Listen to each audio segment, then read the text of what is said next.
सुनिएगा, ये वर्ड सुन करके आपके आंख से आंसू जरूर निकल आएगा। क्योंकि ये वर्ड कंपटीशन स्टूडेंट के लिए है। जो स्टूडेंट रात दिन मेहनत करते हैं, आपको लगता होगा कि जो कंपटीशन में जो तैयारी करते हैं कंपटीशन का, उसको कितना कठिनाइयों का सामना करना पड़ता है। तो उसी उसी के बारे में कुछ वर्ड लिखे, सुनिएगा बढ़िया से। मैथ के चक्कर में रीजनिंग छूट जाती है, मैथ के चक्कर में रीजनिंग छूट जाती है। जीके बनाऊं तो जीएस रूठ जाती है, जीके बनाऊं तो जीएस रूठ जाती है। छोटी सी गलती से यदि छोटी सी गलती से यदि एग्जाम ना निकले तो साहब, इन पड़ोसियों के तानों से मंजिल पाने की आस टूट जाती है, ये आस टूट जाती है। कहने का मतलब ये है कि अगर जो स्टूडेंट मेहनत करते हैं, वो अपनी मंजिल को पाने के लिए बहुत कड़ी तपस्या करते हैं। आपको लगता होगा ना, जो कंपटीशन निकालता है जाता है सही निकाल लेता है। लाइब्रेरी में घंटों यानी 10 घंटा 12 घंटा कड़ी तपस्या करते हैं, घर आते हैं तो खाने का ठिकाना नहीं, फिर आके सो जाते हैं, फिर कुछ खाना पीना बनाते हैं, उसके बाद में कड़क से एग्जाम, फिर एग्जाम के पर्पज से अपनी जिंदगी में फिर पढ़ने के लिए लग जाते हैं। तो उनका कंडीशन, जो भी स्टूडेंट कंपटीशन की तैयारी करते हैं, रात दिन मेहनत करते हैं और पढ़ने के बदौलत वो बेचारा कुछ कर भी नहीं पाता है। अगर थोड़ा सा टाइम निकलने लगता है तो लगता है ना कि अब इससे कुछ नहीं होने वाला, ये आ रहा जा रहा। लेकिन जो कंपटीशन में स्टूडेंट उतरते हैं, लेकिन लगातार कंडीशन अगर थोड़ा लेट हो जाता है, लेकिन लगे रहते हैं ना, उसका कंपटीशन जरूर निकल जाता है। कहा जाता है कि एक बार अगर मेहनत कर लिए तो सदियों तक पूर्वज खाते रहते हैं। उसी कंडीशन से जो कंपटीशन निकालते हैं, उसी पे एक वर्ड लिख दिया कि ऐसे ऐसे कंडीशन में बहुत सारा, जैसे कि स्टूडेंट है, थोड़ा सा टाइम की किल्लत से जल्दी में थोड़ा सा गलती हो जाता है। इस कंडीशन से क्या बोलते हैं कि आप क्या कर रहे हैं, इतना दिन से 2 साल हो गया 4 साल हो गया, कर रहे हो क्या? बहुत कड़ी तपस्या करना पड़ता है, तब जाकर के सफलता मिलती है। उसके बाद में दिल चौड़ा होता है, उसके बाद में जाके पेश करते हैं कि हाँ, ये फलना ये चीज निकाल दिया है। तो उसकी बहुत ज्यादा कड़ी तपस्या होती है, तब जाके सफलता मिलती है। तो चलिए, आज रीजनिंग का क्वेश्चन है और रीजनिंग बहुत ही, जिस स्टूडेंट को रीजनिंग हार्ड लगता है वो स्टूडेंट इस वीडियो को जरूर देखें। रेलवे हो, एसएससी हो, सीजीएल हो, या भी कोई भी कंपटीशन का एग्जाम हो जिसमें रीजनिंग पूछा जाता है, उसमें से मोस्ट इंपोर्टेंट क्वेश्चन है। काहे कि सीएचएसएल का भी रीजनिंग प्रीवियस ईयर क्वेश्चन पूछा हुआ है, रेलवे का भी पूछा हुआ है, सीएचएसएल का भी पूछा हुआ है, एमटीएस का भी पूछा हुआ है क्वेश्चन। और जो आप बिहार एसएससी का एग्जाम, एसएससी के एग्जाम में आप बैठने वाले हैं, उसका भी प्रीवियस ईयर क्वेश्चन है जो 2014 का क्वेश्चन पूछा हुआ है, तो इसमें इंक्लूड किए हैं। और ये ऐसा ही क्वेश्चन मिलेगा, तो ऐसे क्वेश्चन को बनाइए और खूब बनाइए, तभी आपका कंपटीशन निकल पाएगा। तो क्वेश्चन नंबर फर्स्ट, 22 क्वेश्चन है। 22 क्वेश्चन बहुत ही इजी वे में आपको समझा भी देंगे, ज्यादा समय नहीं लेंगे, 15 से 16 मिनट में 20 क्वेश्चन बढ़िया तरीका से आपके माइंड में सेव कर देंगे क्वेश्चन को। तो चलिए स्टार्ट करते हैं। Question number first, question number first क्या है? लिखा हुआ, कौन सी संख्या नीचे दी गई संबंधों में सर्वोत्तम जो ढंग से ये पूर्ण करेगी, कौन सी संख्या ऐसी होगी? तो इसमें से कौन सी ढंग से पूर्ण करेगी?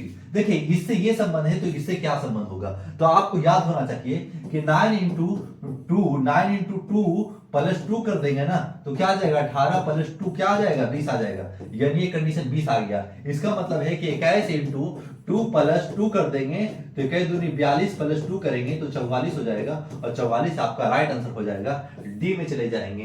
तो इस तरीका से आपको आंसर देना है। क्वेश्चन नंबर फर्स्ट हुआ समाप्त। Question number second, question number second क्या है? लिखा हुआ है वर्गों की संख्या, इसमें से कितना वर्ग हो सकते हैं? आपको ध्यान होना चाहिए कि वर्ग, आप ऐसे ध्यान रखिएगा कि वर्ग जब भी निकालना आपको अगर आएगा तो वर्ग कैसे निकाल सकते हैं। ऐसे दे दे और आप एक ऐसे पार्ट में डिवाइड कर दे तो समझिएगा कि 5 इसमें वर्ग है, 1 2 3 4 और एक बड़ा वाला 5, ठीक है 5। अगर ऐसे नहीं निकालना रहे तो आप कैसे ले? देखिए 5 ऐसे हो गया तो समझ जाएगा कि इतना में 5 इसमें भी है, 5 इसमें भी है, 5 दूनी 10 और 5 तिहाई 15, 15 हो गया, 15 1 16 हो जाएगा और ये बड़ा 17 हो जाएगा। तो इसमें 17 वर्ग हैं। आंसर डी में चले जाएंगे। तो इस तरीका से अगर समझ में आ गया तो इसमें 5 जब भी ऐसे देखेंगे ना तो समझिए कि 5 तो है। अब नंबर सेकंड हो चुका साहब। क्वेश्चन नंबर थर्ड है। क्वेश्चन नंबर थर्ड क्या चीज? निम्नलिखित में दी गई प्रश्नों की लुप्त संख्या ज्ञात कीजिए। इसमें से लुप्त संख्या क्या होगा? आप देखिए, देखिए कितना बढ़ा, यहां तक बढ़ गया, यहां बढ़ा एक, यहां बढ़ा। देखिए ऐसा ही क्वेश्चन नहीं है। इस क्वेश्चन अगर आप ऐसा क्वेश्चन करके जाएं, ऐसा क्वेश्चन में सब बहुत अच्छे अच्छे स्टूडेंट फंस सकते हैं। बोले कैसे, आप तो डिफरेंट करने की कोशिश कीजिएगा, डिफरेंट में तो हो ही नहीं रहा है। देखिए ये कैसे हो जाएगा, ये हो जाएगा 7। अब कोई डिफरेंट फर्क पड़ रहा है, इस जगह पर हो जाएगा 11। 1 3 4 7 11, कोई भी पैटर्न नहीं बन रहा है। ऐसे क्वेश्चन को बनाएंगे कैसे, ऐसे क्वेश्चन को बनाने का, देखिए ये दोनों को ऐड करेंगे ना तो 7 मिल जाएगा। तो देखिए 7 मिल गया, फिर ये दोनों को ऐड करेंगे ना तो 11 मिल जाएगा, फिर 7 11 को ऐड करेंगे ना तो 18 मिल जाएगा, फिर 11 18 को ऐड करेंगे 29 मिल जाएगा। अब देखिए अब 18 29 को ऐड करेंगे तो क्या मिलेगा, इसका मतलब है कि मिलेगा, अगर इसको हम 30 मान लेते हैं 48, यानी 47 जगह पे होना चाहिए। 47 है, कैट में आंसर है। इस टाइप को आपको ध्यान में सोचना पड़ेगा। अगर ऐसा क्वेश्चन देखे रहिएगा, कम से कम जो स्टूडेंट इस वीडियो को नहीं देख रहे हैं उससे तो आप आगे निकल रहे हैं, तो ऐसे ऐसे क्वेश्चन को देखे रहिएगा ना तो क्वेश्चन आपके लिए आसान होगा। अब देखे नहीं कीजिएगा तो ऐसा ऐसा क्वेश्चन काहे कि रीजनिंग बैठ के बनाने का नहीं है कि आप पूरी तरीके से बैठ के कोडिंग डिकोडिंग बन रिलेशन क्वेश्चन बना के दिन भर लगे हुए, कोई फायदा का नहीं। अगर जब तक आपको एक बार पढ़ लिया फिर देखने की जरूरत नहीं। आप जितना सेट प्रैक्टिस कीजिए उतना आपके लिए बेहतर होगा। वैसे ऐसे क्वेश्चन को आप समझ गए, ऐसा क्वेश्चन जब आएगा तो आपसे बन जाएगा, और जो नहीं देखा तो कम से कम इतना से अर्जुन रहेगा। आप कम से कम अगर एक नंबर आप बढ़े तो लाखों लाख स्टूडेंट आगे निकल जाते हैं आप। तो क्वेश्चन नंबर 3 हो चुका साहब। क्वेश्चन नंबर 4, तो फोर्थ में दिया हुआ है, निम्न आकृति में बनाने के लिए न्यूनतम आवश्यक रेखाओं की संख्या क्या है। आवश्यक रेखाओं की संख्या क्या है, आपको पता होगा कि एक रेखा ऐसे होता है, एक रेखा ऐसे होता है, एक रेखा ऐसे होता है, एक रेखा ऐसे होता है। तो ठीक है, आपको ये ध्यान रखना है कि एक रेखा तो 1 2, देखिएगा यहां से 1 2 3 4 होगा, 4 हो, तो इसका मतलब है ये हो गया 4 1 2 3 4, ये भी हो गया 4, ये भी 4 हो गया। अब देखिए 1 2 3 4 5, ये वाला हो गया 5, ये वाला, तो ये वाला हो गया 5, तो 5 लिख लीजिएगा 5। अब देखिएगा ये 1 2 3 4 5, तो ये वाला भी हो गया आपको 5, तो 5 और 5 10 और 4 14 और 4 18, यानी 18 रेखा ऐसा है। तो आप इस तरीका से देखे रहिएगा तो आपको दिमाग में बटा रहेगा, आपके दिमाग में बसा रहेगा। ऐसा क्वेश्चन जब भी ऐसे देखने को मिलेगा आप चट कीजिएगा और पटपट निकालिएगा, और इससे आपका एग्जाम में आपको कॉन्फिडेंस देगा, और जो क्वेश्चन भारी भी है ना उसको आसान लगने लगेगा। कहा कॉन्फिडेंस बिल्डअप रहता है ना तो क्वेश्चन आपको हार्ड नहीं लगता है, क्योंकि आसान लगता है, क्योंकि आप देखे हैं ना क्वेश्चन को और बार बार देख रहिएगा तो क्वेश्चन आसान ही लगने लगता है। क्वेश्चन नंबर 4 हो चुका साहब। क्वेश्चन नंबर 5, तो ये क्वेश्चन सभी स्टूडेंट कर लेते हैं। काची लिखा हुआ है, @ को भागा लिखा हुआ है, तो लिखेगा 10 प्लस, और हज को क्या लिखा हुआ गुना, तो यहाँ गुना 25 लिखेंगे, और @ को क्या चीज लिखा हुआ है डिवाइड, यहाँ 5 है, और डॉलर को क्या लिख दिया है, डॉलर को प्लस लिख दिया है तो प्लस 20 है, और परसेंटेज को क्या लिखा है, परसेंटेज को माइनस है, तो यहाँ -10। अब कैलकुलेशन कर लीजिए, आपको पता है कि पहले क्या चीज होता है, पहले डिवाइड का काम करेंगे, तो 5 प्लस 20 - 10, तो ये 25 और 10 25 50, 50 20 - 10, तो ये 70 में से 10 चला जाएगा, क्या बचेगा 60 बचेगा, जो 60 आपका राइट आंसर यानी बी में चला जाएगा। तो आपका कैलकुलेशन ये स्पीड में होना चाहिए। ये तो बच्चे का क्वेश्चन है, इसमें से खाली ये अगर समझ गए तो ये अगर जो बोल रहा है कि @ तो @ के जगह पे क्या चाहिए डिवाइड, तो डिवाइड रख दिया, इस जगह पे डिवाइड रख देना है। डॉलर का प्लस है तो डॉलर की जगह पे प्लस रख दिया है। तो इस तरीके से आपको रखना होगा, फिर कैलकुलेशन करना होगा, फिर आंसर देना होगा। उसके बाद में आपका और आप कंपटीशन में अव्वल नंबर आ सकते हैं, लेकिन मेहनत कड़ी तपस्या करने के बाद ही आएगा। क्वेश्चन नंबर 6 हो चुका साहब। क्वेश्चन नंबर 7 लिखा हुआ है, उस वेन आरेख को चयन कीजिए जो निम्नलिखित बीच संबंधों का सर्वोत्तम रूप दर्शाता है। सर्वोत्तम रूप क्या दर्शाता है, लिखा हुआ है क्षोभ मंडल, वायुमंडल, मध्यमंडल। आपको पता होना चाहिए कि क्षोभ मंडल, वायुमंडल, मध्यमंडल, यानी वायुमंडल में ही क्षोभ मंडल और मध्यमंडल आते हैं, वायुमंडल में ही क्षोभ मंडल और मध्यमंडल आते हैं। तो कौन सा डायग्राम में जाएंगे, यानी डी में चले जाएंगे। काहे कि ये हो गया वायुमंडल, और ये हो गया क्षोभ मंडल, ये हो गया क्षोभ मंडल, और ये हो गया मध्यमंडल। तो आपको इस तरीका से बनाना होगा और ऐसे समझ के जाना होगा। आप ऐसे समझिए वायुमंडल कुछ ना कुछ सभी होगा, आप इसमें टेक आउट करिएगा तो गलती हो जाएगा। तो गलती से सतर्क पाइए और लगातार कड़ी तपस्या कीजिए, और ऐसे ऐसे क्वेश्चन को जरूर देखते रहिए ताकि आपके एग्जाम में आपके दिमागों में बसा रहे ऐसा क्वेश्चन। जब भी आपके सामने आए तो सिर्फ टिक आउट करने के लिए ही दिमाग काम करे बस। अगर ऐसा देखे रहेंगे तो क्वेश्चन नंबर 8 हो चुका साहब। क्वेश्चन नंबर 9 कुछ अलग है। ये क्वेश्चन अच्छे अच्छे स्टूडेंटों का हालत खराब कर देगा। बोले कैसे हालत खराब कर देगा सर? देखिए यहां से कुछ कुछ कम किया है, फिर बेसिक कर दिया, फिर कम कर दिया है, फिर और ज्यादा कर दिया है, फिर कहने क्या क्या है, फिर इस जगह पे। तो ऐसा क्वेश्चन को कैसे बनाएंगे? देखिए जब इसको हम 2 से डिवाइड मारेंगे तो 18 आ जाएगा। देखिए 18 ये मिल गया, तो 18 ये मिल गया। आपको पता है जब ये 18 मिल गया, अब इसका मतलब है कि 18, देखिए जब 2 से डिवाइड मारा तो 18 मिल गया। अब 18 को 3 से गुना करेंगे ना तो 54 मिल जाएगा। और 54 को क्या करेंगे, तो हम जब 2 से डिवाइड मारेंगे तो 27 बन जाएगा। और 27 को क्या करेंगे, 27 को 3 से मल्टीपल करेंगे तो 81 बन जाएगा। और 81 को जब हम 81, अब 81 को 2 से डिवाइड मार देंगे तो 40.5 आ जाएगा। और 40.5 आपका एप्पल में आंसर चला जाएगा। तो बोले आपको क्या हो रहा है, कंडीशन पहले देखिए, हाफ से पहले डिवाइड किया, और हाफ से डिवाइड करने के बाद फिर 3 से मल्टीपल किया, फिर हाफ से डिवाइड मारा, फिर मल्टीपल कर दिया 3 से, फिर हाफ से डिवाइड मारा, फिर 3 से मल्टीपल कर देंगे ना, 40.5 इंटू 3 से मल्टीपल करेंगे तो ये मिल जाएगा आपका राइट आंसर एप्पल आएगा। तो ऐसा क्वेश्चन आप देखे रहिएगा तभी तो आप बना पाइएगा। ऐसा क्वेश्चन देखवे नहीं कीजिएगा तो आप अपने ही ने आप पैर पे कुल्हाड़ी मार रहे हैं। तो ऐसे ऐसे क्वेश्चन मेरा वीडियो देख सकते हैं, ज्यादा देरी का नहीं बनाते हैं, 12-15 मिनट का बनाते हैं और बड़े बड़े कॉन्सेप्ट देखे चले जाते हैं। कोई पेज को मोड़ा, फिर मोड़ करके इस तरीका से किया, फिर इस तरीका से, फिर मोड़ के इस तरीका से, फिर कुछ कट कर लिया, पेपर को कुछ कट कर करके इस तरीका से हम कर लिया। अब हम इसको खोलेंगे तो इसमें से कौन सा डायग्राम बनेगा। अब देखिए जब खोलेंगे ना तो त्रिभुज इसी तरीका से बनेगा, इस तरीका से बनेगा। और ये जब यहाँ है इसका मतलब यहां जाना चाहिए। अब जैसे कि इधर बना है उसी तरीका से इधर भी बनेगा। तो इसमें से कौन सा यूज हो रहा है? देखिए ये ट्रायंगल ऊपर नीचे, तो इस तरीका से ये ट्रायंगल तो सीधे ऊपर नीचे, यहाँ नुकीला आ जा रहा है, तो नुकीला तो आपको अपोजिट डायरेक्शन में है, तो ये गलत हो गया। इसमें तो अकेला है, ये भी गलत हो गया। ये दोनों दे रहा ऊपर ही ऊपर इधर रहते, ये भी गलत। ये दोनों देखिए अपोजिट डायरेक्शन में, यहाँ दिया यहाँ दिया, ये दे दिया। अब देखिए ये ट्रायंगल और ये ट्रायंगल इक्वल टाइप का है, ऐसे दोनों मुंह अपोजिट डायरेक्शन में है, अपोजिट डायरेक्शन में। जब इसको खोलेंगे तो ये चीज मिल जाएगा, तो राइट आंसर आपका डाउ में चला जाएगा। तो ऐसे डायग्राम को देखे रहेंगे तो दिमाग में ऐसा क्वेश्चन बसा रहेगा।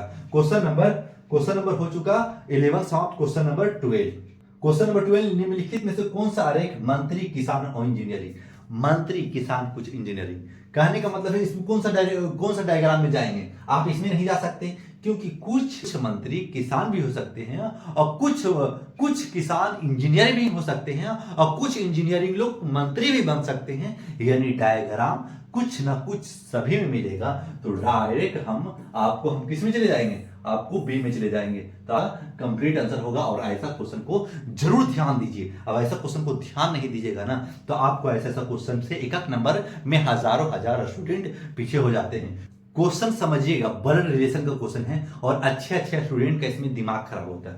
लिखा हुआ है ए सी की माता की भतीजी, ए जो है सी की माता की भतीजी है, तो लिखेंगे ए सी की माता की भतीजी, सी की माता की भतीजी तभी होगा जब इसका कोई भाई होगा और भाई की बेटी होगी, तभी तो इसकी माँ की भतीजी होगी। और कौन भतीजी है? ए भतीजी है, यहां लिखा हुआ है। फिर लिखा हुआ सी की एक मौसी भी है, सी की एक मौसी भी है। जो सी की एक मौसी, इसका मतलब है कि इसकी माँ की एक बहन भी होगी। हाँ ठीक है, जब इसकी माँ की एक बहन भी होगी।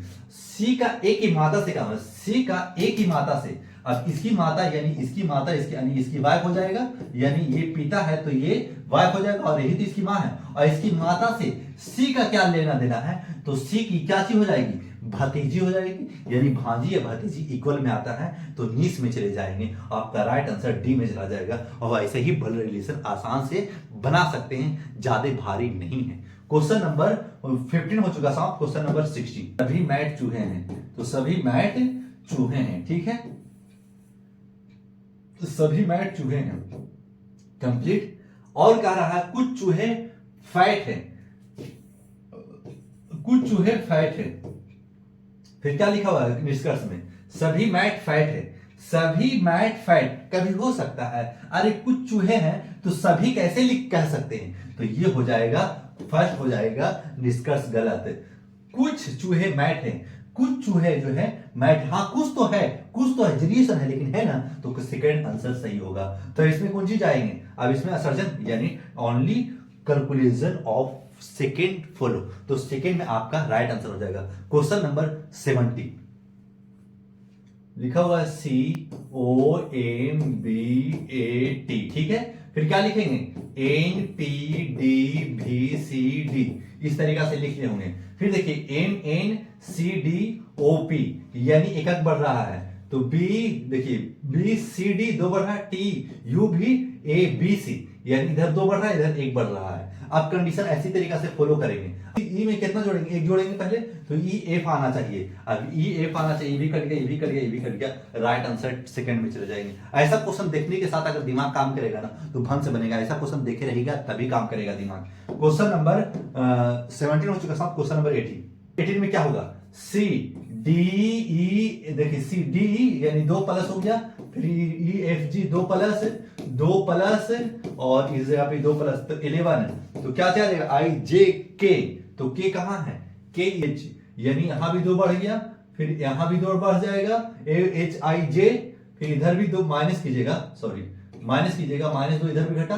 फिर -2 इधर भी घट जाएगा, तो घट गया। अब देखिए -2 एफ के पहले क्या आना चाहिए, डी आना चाहिए, डी है, यानी ये कट गया, ये कट गया। अब 2 ठो में से आंसर देखना है, तो अब F G H I J K L M N O P Q R, R है कहीं, आर है इसमें डी में, और आपका राइट आंसर डी में चला जाएगा। तो इस तरीका से ध्यान देके बनाइएगा ऐसा क्वेश्चन को। क्वेश्चन नंबर 19 हो चुका साहब। क्वेश्चन नंबर 20 सभी में है, यानी कोई बात नहीं है। फिर लिखें, एक के विपरीत में क्वेश्चन मिले तो क्या करें, ऐसा क्वेश्चन को ध्यान रखिएगा। क्वेश्चन को जब हम देखिए ये हाँ, जब 2 का स्क्वायर प्लस 12 करेंगे तो 16 में जाएगा, 2 4 और 12 16 हो जाएगा, 25 25 ऐड करेंगे तो 50 हो जाएगा, 7 49 और 51 को ऐड करेंगे तो क्या चला जाएगा, 100। आपका राइट आंसर बी में चला जाएगा। क्वेश्चन नंबर 20 हो चुका साहब। क्वेश्चन नंबर 21, फलक में कौन सी संख्या होगी, एक के विपरीत। एक के विपरीत क्या होगा, एक के विपरीत। अब देखिए जो नहीं है अब वही एक का विपरीत हो जाएगा। इसका मतलब है कि एक का विपरीत क्या चीज हो जाएगा, एक का विपरीत 4 हो जाएगा। 4 क्यों हो जाएगा, जो 4 दिख नहीं रहा है, तो 4 नहीं दिख रहा है, आप आंसर डी में चले जाएंगे। क्वेश्चन नंबर 21 हो चुका साहब। क्वेश्चन नंबर 22, ध्यान रखिएगा कि कौन सी तीनों में मिला हुआ है। तीनों में देखिए, तीनों में क्या चीज मिला हुआ है, तीनों में सीट मिला हुआ है, तो सीट को काट देंगे, ठीक है। अभी कट गया, अब इधर भी तीनों मिला होना चाहिए। अब इधर से क्या मिल रहा है, तीनों रीजा रीजा रीजा, हाँ रीजा रीजा रीजा, तो ये कट चुका, ये कट चुका। अब तीनों इक्वल। अब हमको खोज रहा है कौन सी, राज। राज का क्या कोड होगा, तो राज का कोड हमें हो जाएगा। अब देखिए राज यहाँ भी है, राज यहाँ भी है, अब इन दोनों में भी कोई इक्वल होगा, तो गला यहाँ भी है, गला यहाँ भी है, तो राज यहाँ भी है, राज यहाँ है, यानी राज का क्या हो जाएगा, गला यानी ये हो जाएगा। आपका राइट आंसर कैट में चला जाएगा। क्वेश्चन नंबर 22 हो जाएगा साहब। क्वेश्चन नंबर 23 लास्ट 22 तक था। जो हाँ, अगर ये क्वेश्चन अगर आपको हम बढ़िया से समझाने में सक्षम हुए होंगे तो लाइक सब्सक्राइब जरूर कीजिएगा, और वैसा क्वेश्चन करना पड़ेगा मेरे भाई, तभी कंपटीशन इजी से निकल पाएगा।